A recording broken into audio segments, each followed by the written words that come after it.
Hello, j'espère que tu vas bien, je suis trop heureuse de te retrouver dans cette toute nouvelle vidéo. En plus je te retrouve sous le soleil, ça fait du bien. Depuis le début de l'année on a eu énormément de journées de pluie et voir des journées comme ça ensoleillées, ça fait du bien. Donc j'ai vu le soleil, je me suis dit on va filmer sous le soleil, ça fait du bien. C'est génial, on prend quelques couleurs en filmant la vidéo, c'est génial. Comme tu l'as remarqué, aujourd'hui je te propose une vidéo face cam parce qu'aujourd'hui je te partage 5 conseils que j'aurais voulu qu'on me donne avant de commencer la musculation. Pour ceux qui me suivent depuis le début sur cette chaîne YouTube mais aussi sur Instagram et sur TikTok, vous savez déjà que cela fait plus de 4 ans que je pratique de la musculation et tout au long de ces 4 ans, j'ai énormément appris, je continue d'apprendre encore aujourd'hui parce qu'on le dit pas souvent mais on en apprend tous les jours et pas uniquement sur la musculation mais aussi dans la vie de tous les jours. J'ai fait énormément d'erreurs en débutant la musculation et malheureusement les conseils que je vais te partager aujourd'hui, je les ai mis en place très en retard, je les ai compris très en retard au bout de, on va dire, 3 ans de musculation, mais bon, comme on dit, vaut mieux tard que jamais. Et je me suis dit que ça serait une superbe idée de vidéo de te partager ces conseils si toi aussi à travers cette vidéo qui me regarde, tu commences la musculation ou tout juste tu commences un autre sport, ou si tu es en train de pratiquer un certain sport, je pense que ces conseils pourront t'aider parce que moi, ils m'ont énormément aidé. Et si ça peut t'empêcher de faire des erreurs comme moi, même si attention, l'erreur c'est humain, l'erreur permet de progresser, l'erreur ça t'emmène vers le succès. Et si ça peut t'avancer les choses, moi c'est avec grand plaisir que je te partage ces conseils. Le premier conseil que je vais te donner, c'est les résultats visibles prennent plus de temps que prévu. Il faut savoir que quand j'ai commencé la musculation, pour moi, j'allais atteindre ce corps en 2 mois de salle. Alors que pas du tout. Malheureusement, quand on commence un certain sport, on veut vite avoir de résultats, que ce soit physique ou que ce soit dans la performance. Par exemple, la course à pied, on regarde pas forcément les résultats physiques, on regarde surtout les résultats de ta performance. Donc voilà, quand on commence un sport et qu'on commence à prendre goût, donc de ma part la musculation et la course à pied, on a cette envie de vite progresser. Sauf que le corps change lentement, surtout quand tu lui ajoutes une nouvelle chose à ta routine. On a tous envie que du jour au lendemain, par exemple dans la musculation, ça y est, demain je vais avoir un énorme dos, des énormes biceps, des énormes quads. Sauf que malheureusement, ça ne se fait pas en peu de temps, sauf si tu te dopes. Mais on va éviter ça, hein. Ce n'est pas une très bonne chose. Après, chacun fait ce qu'il veut. Mais moi, je n'ai pas partir dans ça. Donc voilà, il faut vraiment savoir être patient quand tu commences un nouveau sport. Parce que les résultats ne viendront malheureusement pas vite. Ça dépend vraiment à quelle fréquence tu t'entraînes. Ma première année de musculation, j'ai voulu de suite porter lourd. J'ai voulu de suite avoir des résultats. Et en fait, ça m'a complètement démotivée. Dis-toi que pendant quelques mois, j'ai complètement arrêté la musculation parce que je me dis ouais, ça fait 3 mois que je m'entraîne à la dure, je fais 7 entraînements par semaine, je m'entraînais 7 fois par jour, ce qui était énorme pour moi. Maintenant je suis passée à 6 entraînements par jour. Bref, au bout de 3 mois, et ben, je me suis dit ouais, j'ai aucun résultat, ça sert à rien, je perds mon temps. J'ai adopté une autre manière. Quelle époque? Et en fait non, ça peut prendre des années de travail pour atteindre tes objectifs, pour atteindre tes résultats, et puis en fonction également de ton corps. Il faut écouter ton corps. J'ai tellement envie de développer plus ce conseil, mais si je le développe, ça va plus partir sur le sujet du deuxième conseil. Le second conseil que je vais te donner, c'est arrête de te comparer. La comparaison est un énorme frein quand tu commences un sport et les réseaux sociaux nous aident pas. Faut savoir qu'on a tous un corps différent, on a tous une évolution différente, on a tous un rythme et un chemin différent, on a tous une adaptation différente, on a tous une performance différente. C'est-à-dire que sur les réseaux sociaux ou même dans ton entourage, si ton ami te dit en 2 mois je peux faire 20 km de course à pied mais que toi ça fait déjà 6 mois que tu fais de la course à pied et que ces 20 km tu n'arrives pas à les pratiquer, et bien ce n'est pas grave, ne te compare pas, ne pense pas que tu es nul, ne pense pas que tu t'entraînes mal, non pas du tout. Comme je l'ai dit précédemment, nous avons tous un chemin et une évolution différente, nous avons tous un mode de vie différent et tous une performance différente.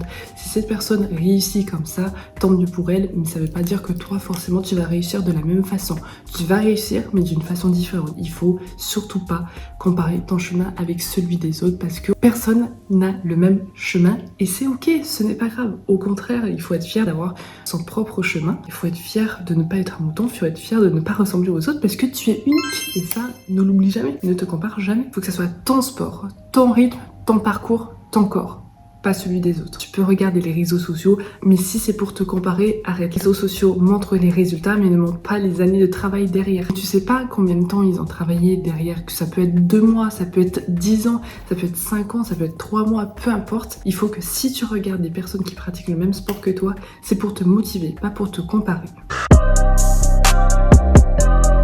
Le troisième conseil, et ça j'en parle souvent, je l'avais aussi mentionné dans ma vidéo Facecam où je te partage les 6 conseils, mais c'est hyper important si tu commences un sport, la récupération fait partie de ton progrès. La récupération fait partie de ton entraînement. Il faut savoir que la récupération est hyper importante. Peut-être que toi, à travers cette vidéo, tu veux t'entraîner 7 fois par semaine. Alors, ce qui est bien, mais en fait, il faut savoir que ton corps a besoin énormément de repos parce que trop s'entraîner sans repos peut te conduire à un burn-out du sport et vaut mieux éviter ça. Donc, la récupération est primordiale. Il faut pas penser que prendre du repos, c'est être faible. Il faut pas penser que prendre du repos va te faire perdre des résultats. Non, non, non, c'est hyper important. Si tu prends pas de récupération, il va t'arriver certaines semaines où tu vas pas vouloir t'entraîner tellement tu es fatigué, tellement tu as donné les semaines d'avant. Donc la récupération est hyper importante. Il faut être régulier autant dans ton sport que dans la récupération. Par exemple, il vaut mieux que tu t'entraînes toutes les semaines, 3 fois par semaine, mais avoir tes repos réguliers et au moins tu te sens équilibré, tu te sens bien, que faire 3 semaines avec 7 jours d'entraînement et pendant un mois, tu es tellement fatigué de t'être donné à fond pendant ces 7 jours d'entraînement que tu vas pas traîner pendant un mois. Donc vraiment, la récupération, c'est important. Et on va détailler le mot récupération parce que quand on dit récupération, on pense forcément à juste ne pas s'entraîner, mais c'est bien plus que ça. Il faut faire tes 7 heures à 8 heures de sommeil par jour, donc ça compte dans la récupération. Il faut manger équilibré, donc dans la semaine, tu fais tes repas équilibrés et bien évidemment, en fin de semaine ou peu importe le jour que tu choisis dans la semaine, il faut bien évidemment 1 fois à 2 fois par semaine te faire des cheat meals parce que ça aussi, ça fait partie de la récupération. Il faut savoir te faire plaisir dans l'alimentation, ce n'est pas mal du tout. Au contraire, ça va t'aider justement parce que justement, tu es équilibré à tous les niveaux et ça, c'est vraiment important de le savoir. Se reposer, c'est optimiser tes progrès et ça, il faut que ça rentre. Et le dernier conseil que je vais te donner, c'est de ne jamais regretter une séance terminée. Je m'explique. Je pense que ça t'est déjà arrivé si toi tu es en train de pratiquer du sport, mais c'est aussi important de le préciser pour ceux qui vont commencer du sport, ceux qui me regardent à travers cette vidéo. Je détaille ce que ça veut dire. Il faut savoir que quand tu vas pratiquer des séances de sport, il y aura certains jours où en fait tu auras aucune envie de t'entraîner, que ce soit musculation, natation, danse, course à pied, peu importe. Il faut savoir que tu auras des jours, en fait, tu n'auras aucune motivation, tu n'auras pas envie de t'entraîner, ça va même te dégoûter de t'entraîner. Et du coup, pendant ton entraînement, tu vas pas forcément prendre plaisir. Mais voilà, faut savoir que les séances faites sans envie donnent une vraie fierté quand tu ressors de la salle. Moi, ça m'est arrivé plusieurs fois. J'ai certains jours où je vais à la salle et j'ai aucune envie, mais vraiment aucune envie de m'entraîner. Puis, en fait, je fais ma séance. Et mon envie, elle revient au fur et à mesure de la séance. Alors, elle peut ne pas revenir aussi durant la séance. Mais quand tu sors de la salle, tu te dis, ok, j'ai fait cette séance alors que je n'en avais pas envie. Et bien, je peux te promettre que c'est une vraie fierté parce que tu l'as fait. Alors attention à ne pas confondre aux jours où tu te sens vraiment pas capable physiquement de t'entraîner. Ça, attention, c'est hyper important aussi de le savoir. Ne va pas t'entraîner si tu te sens hyper fatigué, si tu te sens pas physiquement. Si c'est pour tomber dans les pommes ou si c'est pour te blesser, vaut mieux éviter. Attention, faut pas comparer avec ça. Là, je te parle vraiment de la discipline, de la motivation contre la discipline. C'est quelque chose qu'on entend souvent, la motivation ne dure pas, la discipline, oui. Donc voilà, sur ces jours où tu n'as juste pas envie de t'entraîner, juste fonce s'entraîner. Ça peut même être juste 20 minutes, 30 minutes au lieu d'1 heure de séance. Au moins t'es sorti, tu as fait cette séance, tu as cette fierté de l'avoir fait malgré l'absence de motivation, mais au moins tu l'as fait et il faut que tu le fasses. Voilà, j'espère sincèrement que ces 5 conseils vont t'aider si toi, à travers cette vidéo, tu commences un nouveau sport ou si tu es en train de pratiquer un nouveau sport. Moi, en tout cas, ils m'ont énormément aidé. Ces conseils viennent de plusieurs personnes que j'ai rencontrées tout au long de ces années de musculation, que ce soit au travail, que ce soit à la salle de sport, que ce soit dans mon entourage amical. Et franchement, je les remercie du fond du cœur. Il faut prendre ces conseils, même si après des années de pratique, peu importe en sport, il faut toujours prendre en compte les conseils. Il faut toujours être ouvert parce que ça peut toujours aider. Et comme je l'ai dit précédemment, on en apprend tous les jours.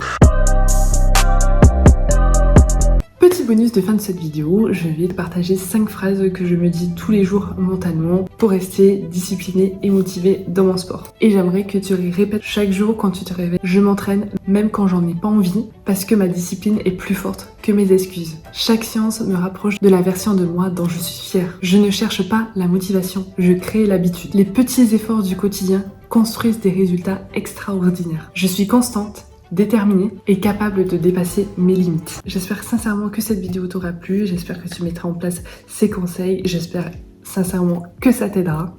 En tout cas, moi j'étais très contente de te partager un petit bout de moi, encore une fois, un petit bout de mon expérience et surtout de partager ces conseils en espérant qu'ils vont t'aider. J'étais très contente de te retrouver et j'ai super hâte de te retrouver à nouveau la semaine prochaine, vendredi à 8h30 pour une toute nouvelle vidéo. Et je te fais des bisous!